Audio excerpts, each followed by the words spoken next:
another big time, a big time headline, I suppose you could say, something that was going all over social media last night. And, as soon as it came out, my, I don't, how do you say this? My BS radar kind of went off. This doesn't seem right. And of course, I'm not the only one that felt that way. I've got a guest to come on to talk with me about it. His name is Blake Gamble over with KREF. Blake, thank you so much for joining, man. Hey, Josh, thank you so much for having me. And man, you're smarter than I am because I'll admit I took the bait. I was, like so many people, I Venmoed people 1,000 times and put goofy things in there. But the fact that they were so specific, I was a little worried at first, and it wasn't until the show this morning, the Plank show with my host Chris Plank. We were talking about it for a bit, and we were spitting theories back and forth. And I kind of dug into one of the main profiles a little bit and was like, hold on just a sec. Let's look into this guy a little bit more. Yeah, absolutely. And I'll kind of break it down for those of you who maybe don't follow all that stuff. I know that I saw several posting on different forum groups. Hey, what's going on with this? I'm hearing this headline, and what's going on here. So first, this name of Brian Aguada, I guess would be his name. He broke this. I'll say fake news because again, from what we know now, I think we can make a pretty definitive statement about the fact that this wasn't real. It seems like everything else is kind of being pushed to the side. We'll get to that. But he dropped this news with a screenshot of John Mateer's Venmo account showing transaction descriptions of sports gambling, and like you said too, Blake, that they were pretty descriptive too. They were very detailed. One of them even had the specific game of USC UCLA and this would have been back in his freshman year when he's really on the bench. And so, yeah, I thought that was weird. At first, my first instinct was, I guess, obviously the wrong one, at least from what I know right now. My first instinct was this was somebody else's account that was, changing their name to John Mateer or something, or maybe it was photoshopped. And I didn't really look into it very much further. I just thought, like, I don't know, this just seems a little too fishy. But then, of course, going further, more reports coming out about it, more people saying, hey, I just looked up this Venmo account and it really does. That's whenever I figured, okay, somebody else just changed their name to John Mateer. Isn't that available? Can't you do that on Venmo? So, why not?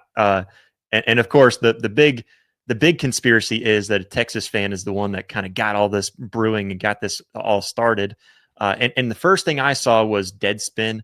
I've heard Deadspin have multiple. They are renowned for just having hey, let's throw this out here, and it's just kind of like almost the Onion post, out there Right. at Yeah. Babylon B. Yeah. And so I just don't trust anything coming from them.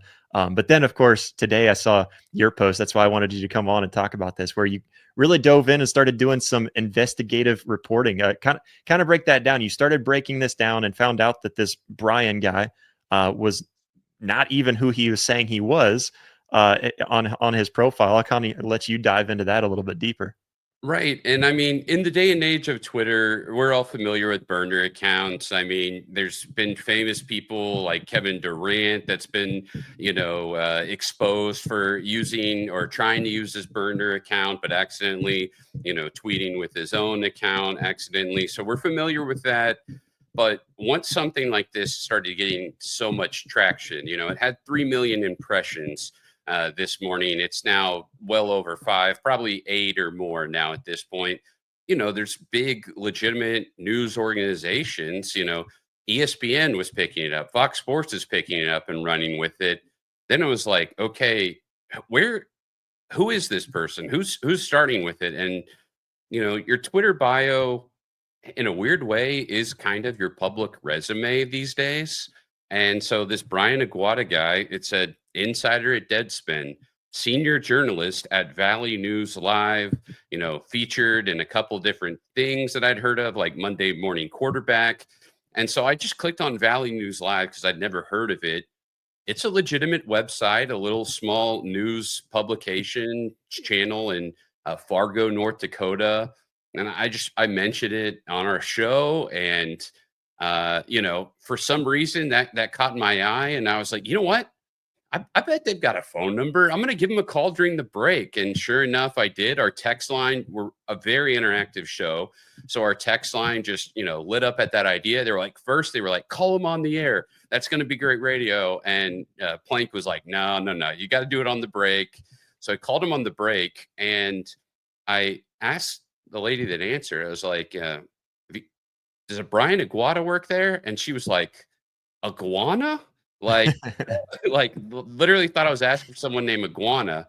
And she'd worked there for a couple years, never heard of anybody, and said, I'm gonna reach out to the head person here and have them call you back. And sure enough, not too long after our show ended, I got a call back. They looked through all of their employee records because they didn't want to be tied up with this, Yeah. and had never been associated with Brian Iguata. Never heard of him, never worked there. I had just done a Google image search too, because at that point I was really suspicious. And his picture, Josh, is a picture of a hockey player, a guy who it was a picture of the guy whenever he played collegiately, like 8 years ago. But now he's a pro hockey player for the Columbus Blue Jackets.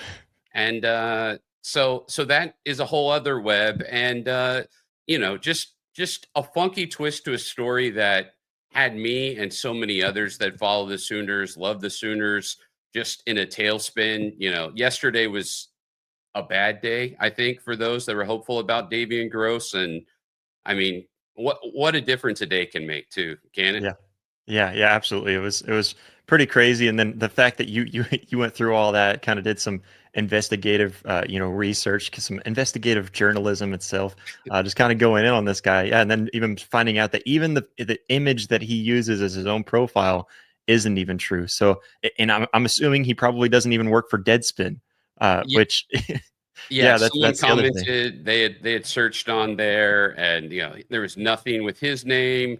When you just Google the name, the only thing that really comes up are some results on like bodybuilding.com. There's an Instagram account. It's I don't think it's the guy. I think it's just a complete burner account. But I did get some interesting comments. A lot of Texas fans, as you would expect, and surprisingly, a ton of Michigan fans that were some blowback to that about, well, this doesn't change anything just because it's not a real legitimate account.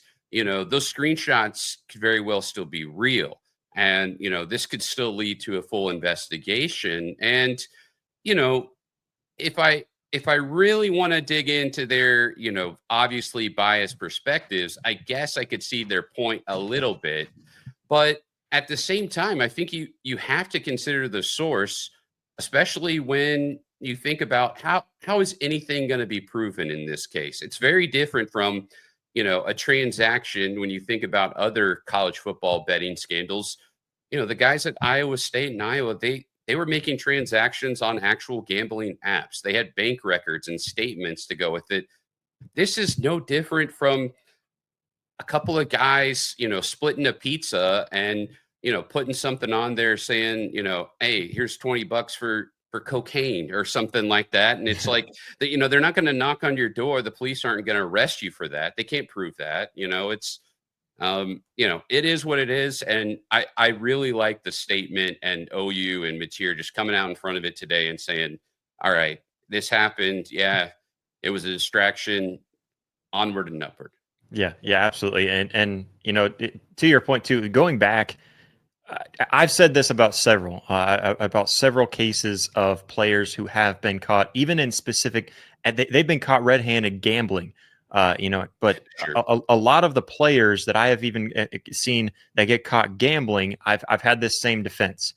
If it's on another team that has nothing to do with you, it, can there not? I mean, I'm okay with a slap on the wrist because you broke the rules.